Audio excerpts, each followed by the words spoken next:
Ahojte, dnes si spoločne pripravíme fantastickú jablčkovú štrúdlu z domáceho lístkového cesta. Výhoda tohto cesta spočíva v tom, že hneď ako si ho pripravíme, ho aj použijeme.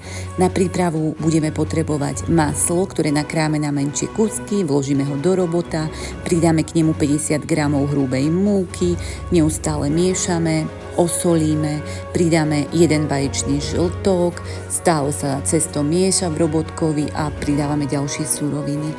Pridáme citrónovú šťavu a navážime si 2x 100 g hladkej múky. Najskôr prisypeme prvú časť múky, pridáme deci až 125 ml vody a následne pridáme zvyšok múky. Dobre premiešame. Dáme do chladničky octát. Z jablčok si pripravíme plnku, jablka nastrúhame najemno, pridáme škoricu, kto si chce, môže aj pricukriť. Varíme 20 minút a následne vychladíme.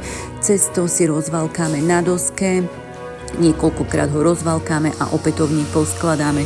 Tým, že si cesto takto budeme rozvalkávať a skladať, zabezpečíme to, že sa nám bude krásne vrstviť a bude naozaj fantastická táto naša štrúdla. Keď už budeme mať cesto pripravené, tak si ho rozvalkáme na požadovanú hrúbku a naplníme ho pripravenou jablčkovou plnkou. Poskladáme do tvaru štrúdle, dáme na plech, potrieme rozšľahaným vajíčkom a pečieme pri teplote 200 stupňov zhruba 20 minút. Dobrú chuť!